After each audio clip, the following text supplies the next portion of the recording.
travelers, and welcome to another episode of Vertical Stars Podcast 4th season. How my loyal listeners, thank you for continued support. This is an amazing episode because puppeteer Dave Barclay boards the mothership to discuss his career on Star Wars and Labyrinth. Now come aboard as we go traversing the stars. Hi, Mr. Barclay. Thank you for coming to Traverse the Stars Podcast. Thank you. Very happy to be here. It's my pleasure. I want to give a special shout out to Cool Water Productions for setting this interview up for me. I'm very excited to talk to you. I always thought of a question of inspiration.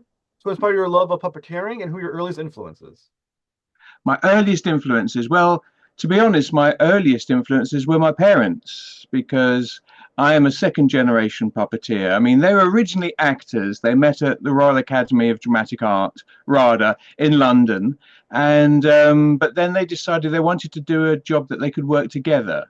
And so they decided to set up a puppet company, and it exploded. It snowballed, and they were professional puppeteers for the rest of their lives. So as a child, I grew up with puppetry all around me. So they were the first sort of influences, and I saw my father and my mother building puppets and then writing the scripts. They made the puppet theatre. The two of them did every single job for running a small two-person puppet company that travelled around the UK. So yeah, so that was my experience. And I got, when I was a young kid, like 6, 7, 8, got along to some of the puppet festivals and saw the live puppeteers, like the famous live puppeteers of the day, and also some of the British television stars. There was Harry Corbett with Sooty. Sooty and Sweep was huge in the UK in the 60s. So I got to meet him.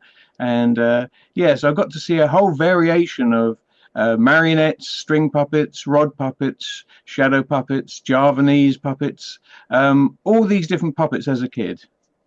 You know, it's awesome. And you have a book coming out. I'm very excited about to be able to read when it gets released. It's an autobiography called My Life with Animatronics, Movies, Puppies, and Beyond. So obviously you've had this amazingly long career. We're going to deep dive into it shortly, and you made some of part of some of my favorite movies of all time. Thinking about your long career, why was now the right time to come out with an autobiography? Oh, why now? Well, interestingly enough, about 20 years ago, a good friend of mine said, "Dave, you've worked on all these films. You've got so many stories to tell, and you're the only one who can tell them. And you've got to write an autobiography." And I said, yeah, but I'm busy. I'll get round to it. So then COVID came along, and I didn't do it during COVID. I thought, no, this isn't right. So I needed a period of time where I could sort of just take like a few months and really focus on it. So, because I wasn't quite sure. When I decided it'd be a nice idea to do, I wasn't quite sure how to go about it. And then eventually I thought, well, I'll look through all my photographs and see if that gives any ideas. And I thought, well, what I can do is I can write a chapter or a story based on a photograph. So there's a visual that will match the story. So rather than just the typical autobiography where you've got a few pages of pictures in the middle of the book, these are spread throughout the entire book. There's probably 200-300 pictures in the book. So every story has a photograph to go with it. So once I got that, I thought, no, this is the time to do it. And it's a good time to make sure it's there for my granddaughters. And you know, I think one of the cool thing about writing autobiographies, plus when you've had a career like I said as great and as long as you've had, it gives you a chance to reflect upon your life and your career. What kind of insights did you get through that reflection? Was there any specific moments that either seemed greater now in hindsight than it did at the moment, or things that changed how you saw them now that you'd be able to look back and, you know, hindsight 2020 and view them all these years later? Yeah, well, I mean, I think when I decided I wanted to be in the film industry, that was something sort of mid to late teens, that's something I really wanted to work on. My parents they did traditional live theatrical puppetry, and I loved doing that all my childhood, but I fancied something different. And so and I got an incredibly lucky break to work on Star Wars. And I look back at that time and I just took it all for granted. It was just like I wanted to do this, and all these different events lined themselves up to allow me to actually get to work on Star Wars, get to work on Yoda, and then get to work with Jim Henson and Frank Oz on the Dark Crystal, and then become chief puppeteer for Jabba. And for me at the time, it was just another job and another job, and it was just like this path that I was hoping that I would get on. But I look back on it now, I think I can't believe how lucky I was. I mean, I was like just like one in a million chance of getting any of these to happen, and I happened to be at the right place at the right time. And also, I got some very lucky opportunities that were not planned by anybody and just happened to come up, and so able to make the most of those. And I've tried to sort of, and I've noticed that there's throughout my entire career, because I've never had an agent. So I've never had anyone looking for work for me. It's always been somebody's called me up. Oh, Dave, would you do this? Or Dave, we've got this project. So yes, I've been incredibly lucky my entire career, and that's the one thing I look back at thinking, wow, if I'd tried to plan this, it would have never have happened. It's funny. Maybe it's the nerd in me, but when you're talking about not taking anything for granted, the great lines from Labyrinth that talk about it just popped in my brain, which we're gonna get to in a little while. The all the lines about not taking anything for granted. Um, Now for our audience, okay, what are the difference between puppetry and animatronics? Right. Okay. Difference between puppetry and animatronics. Well, puppetry is the overall creative art for bringing inanimate objects to life. So it can be a sock puppet, it can be literally a sock, a string puppet, shadow puppet. So puppetry is taking this inanimate object and bringing it to life.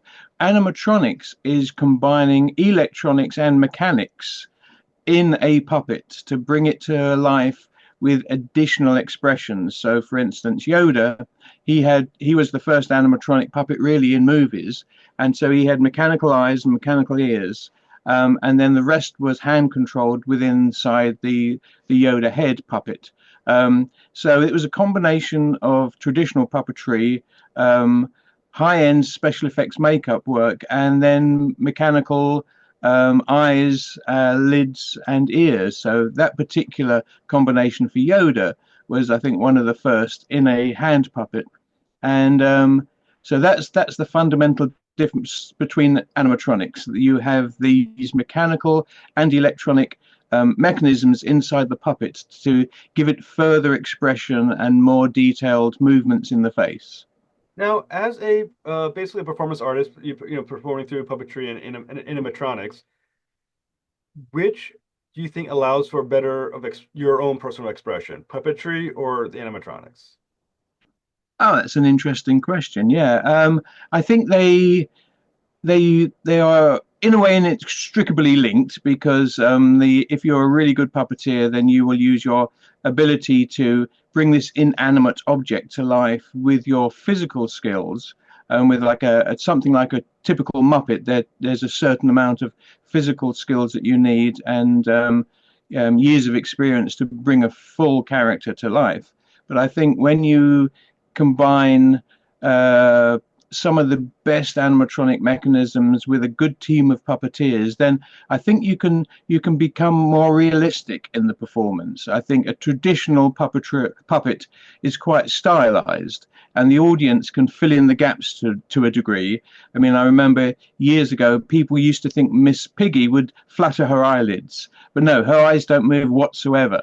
So they're completely static. So the audience will fill in gaps when it's a traditional puppet, but when it's a more realistic puppet, then you have to fill in the gaps mechanically. So I think that's probably the difference. And if you're going for a very realistic character, then an excellent mechanism controlled these days now. I have special data gloves that control through a computer system that run the servo motors, so you can get very detailed, accurate expressions in animatronic faces, far more than ever was possible. So that to me is exciting. Now, I mean, I don't have any experience as a puppeteer or animatronic person whatsoever. However, Mhm. I can't help but imagine that on some level, or in many levels, in a real way, you are acting. It's a full acting performance, but you're doing it instead of yourself. You're expressing your acting through the puppet or the um, animatronic puppet. I guess the right phrase for it. Yeah. How do you approach it as a form of acting and expression through the puppet? Is there something you're thinking about that to convey whatever performance you're trying to impart to the audience. Can you kind of break down the acting of puppetry? Yes, absolutely. And I think probably because my parents were actors initially, they had all of that acting skill that they could bring to their puppetry, and I was obviously able to observe and be part of that as a kid. Certainly, as an adult working in the movies, my first job was working with Frank Oz on Yoda, and Frank had never performed a animatronic puppet like Yoda before because no one had ever built one before. Hmm. So we were all making it up at the time, and he was obviously supervising all that. He started off by acting it himself. He would walk around the little porter cabin that we rehearsed in as Yoda, physically walking, doing the stick movement, turning his head slowly. He would explain when he wanted an eye blink and when the eyes were going to move. And the intent of the acting in every scene. And then we would try and then we actually followed him around the room, copying him. So the other three of us we're trying to find that rhythm, find the internal expression of Yoda that was in Frank's head as an actor. So, and we were able to do that. We were able to find a bit like a football team or any sports team. They somehow get to work together without even talking about it. Well, we got to that point with Yoda where Frank would we could puppeteer Yoda and we would all follow him. But it was all based on character. It was all based on this personality, and Frank explained that to us. And I think it worked very well for Yoda. I think he's got a very strong personality, a strong character, and that comes across on screen. And so I've pretty much used that same approach on everything. Every character has to have an acting start, and then what you find is that with certain animatronics, there's physical things you can't do with them. There's physical things you can. Often the animatronics, if they're like Jabba the Hutt, built to be nasty, he's very good at being nasty. He probably couldn't be very cute. He Right. wasn't built to be cute. So the things he does, you try and focus on the physicalities that work really well, and use those to bring the acting through. And so later, when I got to supervise the construction and the design of the animatronics, then I would start always with the character. What is this character got to deliver in this movie? What performances, what emotions, what is this character got to go through? And then work all of that through first as a performance, and then extrapolate what mechanisms and what engineering we're going to have to come up with to deliver that so that we can provide the performance that's in the character. Now, I think that's kind of interesting. Once again, as a fan of Empire Strikes Back, I was a Mhm. huge Star Wars nerd growing up. Um, Yoda seems it's funny when you think about Yoda because he doesn't feel like an animatronic character. He's just a character, right? Yes. He feels as flesh and blood as any other character in the movie. Hmm. When you're putting together Yoda and you're doing the performance, how much does the character does the puppet itself start taking on its own character as you're doing the performance? Does it change as you start actually using it? I think so. I think all of the characters do. I mean, and I think it's again a bit like going back to a whole load of musicians jamming together or a sports team. Often there's a team of puppeteers on these characters. With Yoda, it was four puppeteers, and everyone's following the lead puppeteer, the chief puppeteer. In Yoda's case, that was Frank, and so everyone's trying to lock into his rhythms, lock into his character, the personality of Yoda, and then Yoda kind of is there on set, and so everybody's engaging with that character. I mean, obviously Frank's voice is the main thrust of the vocals of it, but all the physicality we're trying to tap into all of that. So yeah, it's interesting. The characters do come alive, and certainly with Jabba, when we were performing him, a couple of days in to the first couple of days after the filming started, we really found our stride. And then kind of Jabba took over in a way. Jabba was Jabba, and so if there were things we had to ad lib or change, everyone kind of knew what Jabba would be doing physically and vocally. So, and in fact, all the people on the set didn't speak to either myself or Toby, who were inside Jabba, but they spoke to Jabba. So it was great. So that yeah. So trying to bring the character to life on screen, but also on set while we're filming, so everyone else can interact and relate to the character in real time while we're filming. So I mean that's also very important, I think. And yeah, again, it all comes down to locking into that character. Well, I mean, obviously, one of the most famous scenes in all of Star Wars: The Return of the Jedi scene is when Princess Leia, Carrie Fisher, is choking Jabba, and you believe once again, it looks so real that you just assume that wow, they're choking, good acting from Jabba, but he's puppet animatronic. So, having worked with some of, in many ways, the great legends of sci-fi, Carrie Fisher and Mark Hamill, what would they like to work with? What was the communication like between them and you as being the puppeteer and trying to figure out how you're going to work together? Well, I'll start with Mark. Mark Hamill, one of the nicest human beings you could ever meet, and very generous with his acting and his communications. He was brilliant on Empire and Jedi, but with most of the work with Yoda was, of course, on Empire, and he was just brilliant because he worked. He is a puppet lover. He loves puppets anyway, and yeah, so this is great. So this is a big plus in my opinion. So, but no, he's just lovely, and he would always um, be there for all of the puppeteers to make sure that the interaction between Luke and Yoda was consistent and just very supportive and very lovely. So yeah, he was great. He was really lovely, and but also so was Carrie Fisher. I didn't really get to meet her on Empire. I only saw her one day during insert shoots, which was after the main production had finished, and they came back for one more day just to shoot a few shots here and there. But she was absolutely delightful, and we got on very well. She would always address us as Jabba rather than as Dave or Toby. So there was you talked about the her being strangled by Jabba with the chain.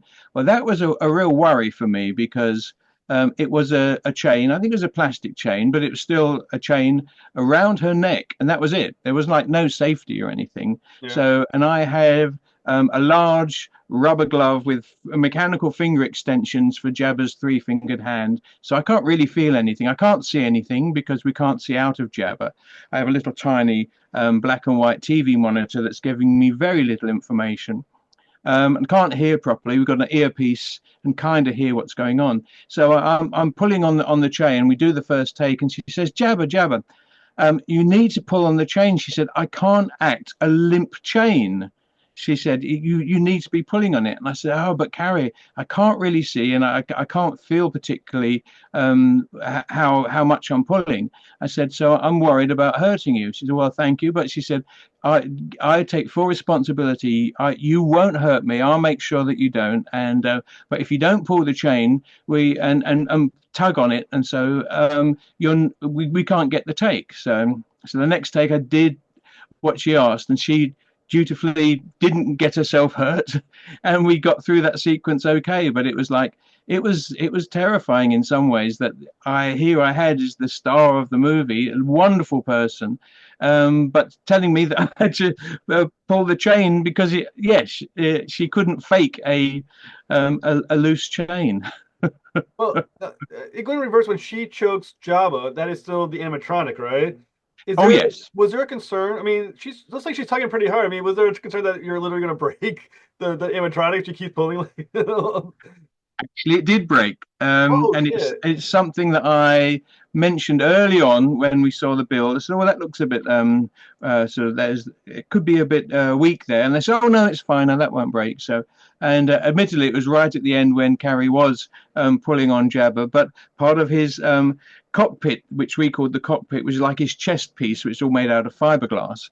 Part of it did actually split and crack, so there wasn't time to get it repaired. So one of the puppet builders, Mike Osborne, put a whole load of towels on his shoulder and went underneath and lifted up and held it up for the shot. Oh So yeah, wow. so she did actually break Jabba. And so yeah, but that's the way we got through the shot. So Well, I like that. I knew it was acting. I didn't realize it was that she seriously put that much pressure on that she broke the animatronic. That's awesome. well, I mean, she was pulling on it, but so were we. We were really pushing it to give the impression that she was really pulling on us. So Yeah. we were throwing our body into it. So because Jabba was self-supporting, we didn't have to carry his weight, but we could move it around. So we wanted to give the impression that he was really being throttled. It was kind of interesting. I mean, talking about Jabba and Yoda, but mostly Jabba. Obviously, the later movies had a CGI Jabba, Yes. but it looked better in the animatronic. Um, no matter what is your thought that the fact that I think, I mean, I might be wrong, but I personally feel like the animatronics always tend to look better on film than the CGI. What's your thought on that, and why do you think? I think people tend to feel more an attachment to the animatronic or puppet in the movie than a CGI character in the movie. I think that can often be the case. Yeah, I think it can be. I think with Jabba, when they went to redo Jabba, of course, unfortunately, the original puppet was no longer available. It had decayed. It was made out of foam latex, and that usually has about 10 years life, and then it crumbles to dust. So it literally didn't exist. So it wasn't like they could just bring him out of storage and use him.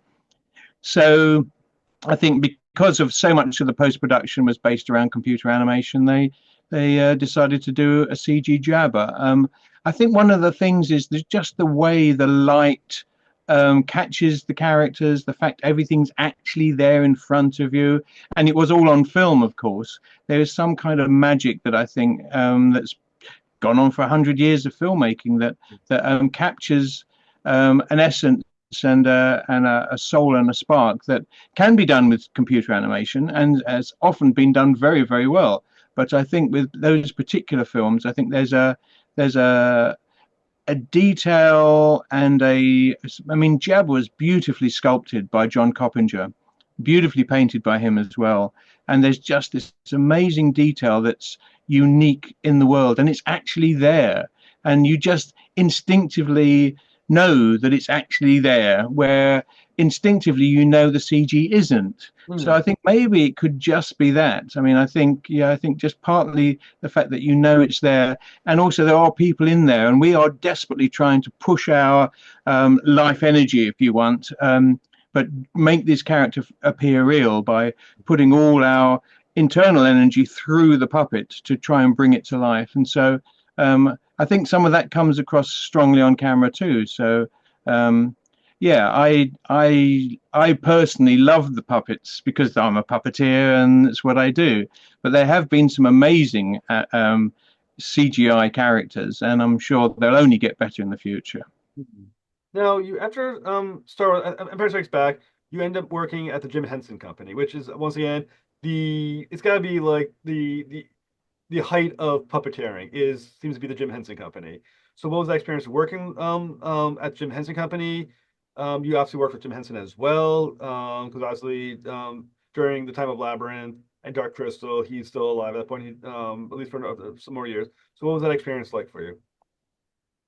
Right. Well, after I finished working on Empire Strikes Back, I was the first British puppet maker and puppeteer to be interviewed on Dark Crystal because they were a couple of months away before they were crewing up to make all the characters that would become the cast of the film. And so I was the very first British puppet maker there, being part of a very small team of Jim's American puppet makers who had been doing research and development in New York. So I got to know all of them and got to work with them, and it was a lovely 6 month research and development period where we were all working on trying to find ways of building these characters. So it was an amazing period because no one had ever done this before. So we were kind of inventing it by the seat of our pants, and different people had different ideas, and it was just such a great experience. And then, of course, that ended up where myself, Lyle Conway, Graham Galvin, and Tad Kshowski, we made 27 puppets in 9 months. So there was a lot of work. There's a lot of sculpting. I sculpted the Urskex. I sculpted half of the Skeksis. I sculpted Mystic Feet. Um, and so it was a wonderful creative period for me. But that was primarily working as initially as a puppet designer and puppet maker. And then, of course, we went to film. And then when everything was built, then I was able to be a puppeteer. So I worked with Frank Oz again on the Chamberlain and Aughra, and then puppeteered the Urskex, which were the big characters that I had built, I'd sculpted and built. So it was an amazing experience. But then at the end of that, Jim asked me to stay on. The rest of the 500 crew that made the film obviously were let go because the film was finishing and completed the actual filming process and going into post-production. But Jim wanted two people, myself and Lyle Conway, to stay on to do some research and development for the next movie and promotion for Dark Crystal. During that time, I got to see the first pilot for Fraggle Rock and absolutely loved it. And I said to producer Duncan Kenworthy, "Oh, I love Sprocket. Sprocket's my favorite. I love the fact he doesn't actually have words. He just barks and makes noises. And he's got this the almost animatronic eyebrow mechanism, and he's got his ears." And I said, "Oh, he's my favorite. That's the sort of thing I'd like to do." Well, Duncan mentioned that to Jim, and unbeknownst to me, they were going to do international co-productions where they would refilm Sprocket and the actor around the world so that it looked like the Fraggle show was made in that country. So in France, for instance, they had a French actor, Michel Robin. Sprocket was called Croquette, and the actor was a chef, so very different from the original show. But then they dubbed the Fraggles into French, and it looked like it was a show made completely in France, you know. So it was a really clever idea. And so I got to perform Sprocket in English, in England, France, Germany, and Sweden. So I got to remake all of those Fraggle episodes 4 times. So it was an amazing experience. And then, as that was sort of midway, Jim officially started work on his new movie, which was Labyrinth. Yeah, which I will say, that was one of the favorite movies of mine growing up. My father back in the 80s owned a video store. So I had a copy of Labyrinth, and I remember I would loop the movie, on VHS. I would watch it so many times, and I, as an adult, I still have the soundtrack in the movie, and I still watch it as an adult because it's that good. I mean, I'll admit to it. It's that good that even as an adult, I still watch it. It is absolutely a genius movie. And did you know when you're doing Labyrinth that you were going to do a movie that, even though at the time I don't think it was considered successful when it first came out, but has now become basically a classic. It's been, there's an out and out classic nowadays. Yeah, I mean, I think so. I think everything that Jim did, he was always ahead of the field. He was always ahead of his time. Took a while until finally Muppets was greenlit, and he did the Muppet Show. He did Sesame Street again, which was just like groundbreaking. So he reinvented hand puppetry for TV, and then reinvented it again for movies with Dark Crystal. And then I think, looking back on it, it was like we had a hero, a teenage girl hero, which was, nobody did that for years. It was like completely groundbreaking as far as storytelling is concerned. And so many people have come up to me and said it was a major part of their lives, and it really helped them through teenage years and everything. And it was the fact that there was this strong girl in this lead was again revolutionary. And so I think probably the middle-aged men who distribute films decided, oh no, not interested in this. But the audience that Jim made it for loved it at the time and continues to love it. So I mean, that was the thing. Jim knew his audience, but the film industry isn't always controlled by the audience itself. And the fact that it was ahead of its time. But no, it was an absolute joy to work on, and so was David Bowie. David Bowie was absolutely brilliant on it. He was such a lovely, lovely human being. Because we kind of expected it'd be like he'd have his entourage and, oh, don't look him in the eye, because that's the sort of thing that was happening with other big celebrities. No, he was quite the opposite. He drove himself in, and he would chat with anybody. He was the nicest guy. And in fact, the very first day when we filmed in the Goblin and his Goblin Palace, Magic Dance, Yeah. he took all the puppeteers to the Elstree Bar, because this is England. You have to have a pub or a bar in the film studios because the film crew wouldn't work otherwise. So at the end of the day, we all went to the Elstree Bar, and he bought everyone a round of drinks. Oh, very cool. So he bought me a pint of Guinness. So it's like, but yeah, just a wonderful, wonderful guy. And so many of the films I've worked on, the actors have been brilliant. I guess if they didn't like puppets, they would have turned the job down. So, but pretty much everyone I've worked with have been fantastic, and he was particularly excellent. So since you're talking about the magic, like the magic dance scene, was he performing live or was that post-recorded singing? And he was just like lip syncing.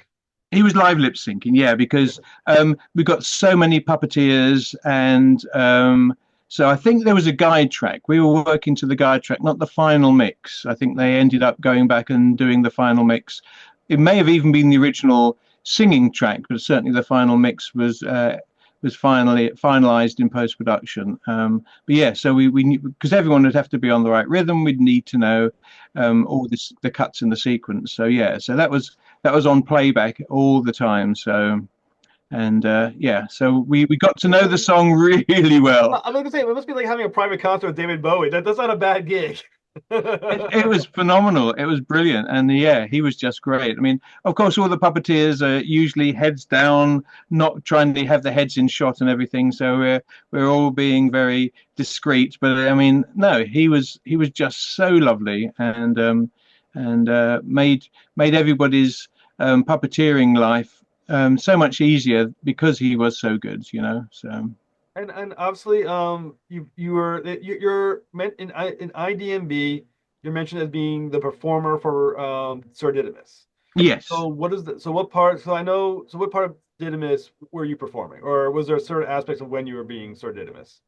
Yes. Well, so my initial work on Labyrinth generally was building a string puppet, a marionette of Sir Didymus, because again, this is well before any computer animation, and the only way to bring Sir Didymus to life would be in a physical puppet.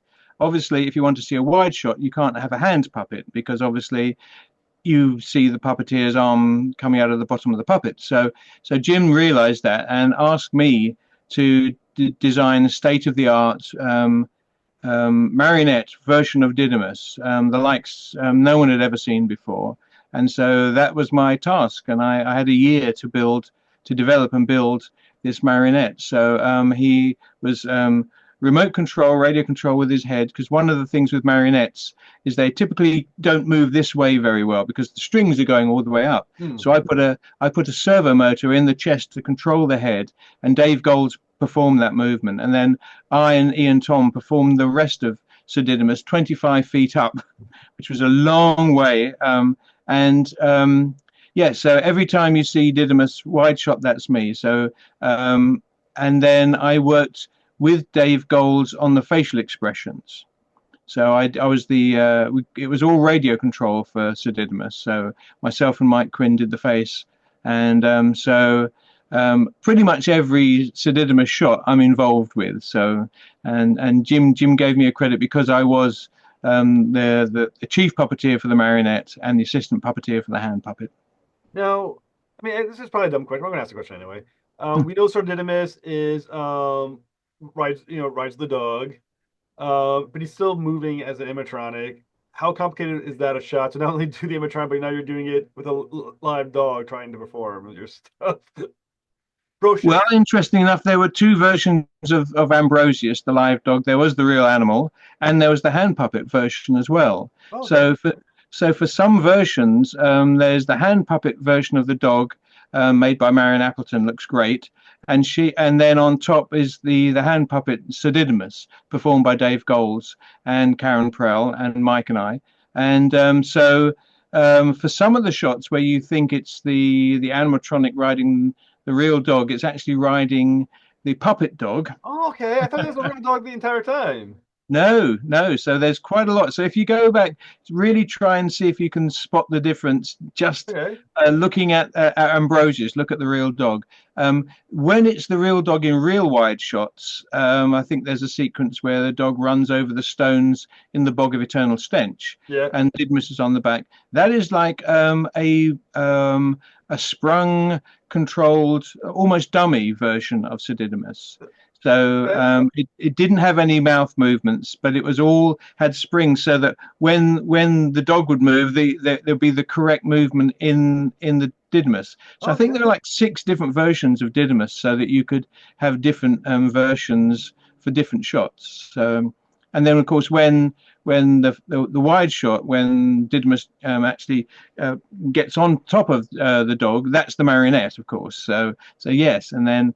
So you cut from one version to another version to another version to give that impression of it being seamless. Oh, that is very cool. I didn't. I just assumed the dog was real the entire. You guys did a fantastic job, then. I just assumed it was real the entire time. So through Cool Water Productions, you're obviously going to conventions, stuff like that. What is Mm-hmm. that experience like? What did you find that people are requesting the most? Is it Labyrinth, the Dark Crystal? Is it Empire Strikes Back, or Star Return of the Jedi? What is like the number one request that you're getting right now? Yeah, I love going to the conventions because I'm sort of now semi-retired, so which is good because when I was like working sort of 24/7 in the film industry, I really didn't get many opportunities to go out. But it's great. It's great meeting the fans. It's great talking to how much these films have impacted people. It's brilliant. And Star Wars probably has the biggest audience, but then I think followed quite closely by Labyrinth. And there's now been a couple of Labyrinth specialized conventions in England, Oh wow. and Dark Crystal as well. So there's one this February in England. I won't be going. I can't make it this time. I made the original one in 2020, but so that yeah. So there's a lot of interest in those films, and but yeah, probably it's Yoda and Jabba are the 2 characters that most people love. Hmm. Well, for me, it would be Labyrinth. For Labyrinth Yes. is the one is for me. All right. So I also read that Cooler Productions will be taking special pre-orders of the book that will be signed. The special pre-order is available for a limited time and will include not only the book being signed, but a signed 8x10 that Cool Waters will provide, and a poster of your independent film, Moldrix. Moldrix, yes. Okay, we're going to talk about that in just a second, so I want to get to that in just a moment. The Yeah, pre-order from Cool will be the only place to get these special items and the book signed. yes. So first off, so where can the listeners find the special promotion? And then you're going to tell us a little bit about Moldrix. Yes, well, go to Cool Waters Prods, Prods, .com, or just look up Cool Waters Productions and go to their website. I think you have to go to the store, click on the store, and then I think it's right on that first opening page there. And so, yeah, pre-order of my book. So, and the idea is that we wanted to give a really good deal for people who are going to pre-order it. So yeah, there's the book, and I'll sign that with whatever sort of wording you would like and everything. Because I think, to me, having gone to the conventions, the important bit is connecting with people. And so I could just, it's being printed through Barnes and Noble, but rather than just send out just copies, which obviously I couldn't sign, Right. I think it's much nicer to be able to sign it. So we're keeping it at a really good price, and with the extra photograph 8x10 that I'll sign, and a picture from Aldrich, a poster. Then, because that's my passion project that I spent 15 years creating based on one of my parents' puppet plays. Oh, okay. I haven't been able to get distribution for it. Everything has gone upside down with all the streaming and the cinema, and then we had COVID. So just as I thought it was all coming to fruition, nothing. So who knows if it'll ever get released. I'll be looking into a bit more of that this year, but I just thought, well, I'd like to share that with people as well. So So For fans of yours, and obviously, um, I kind of feel like not only fans of yours, but fans who don't know they're fans of yours, but are apparently definitely fans of yours because they loved everything that you've done with your animatronics. How can we help you with Meldrix? I mean, is this something that's being crowdfunded and we can help you there? Is this something that's being, um, just by showing purchasing of the book, it's giving that attention? How can we help you with Meldrix?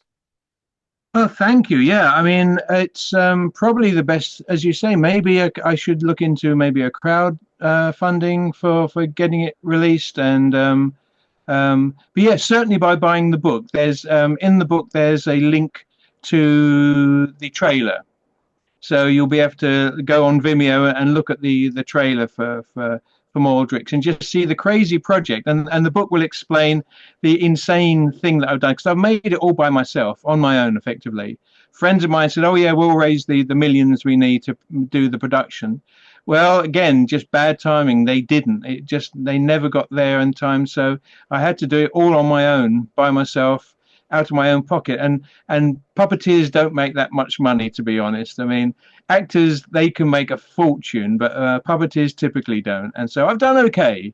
I've not done terribly, but I certainly couldn't be called wealthy. So as far as being able to throw a lot of money into a film, just not able to. So I've done the best I can with the small amounts of money I've got.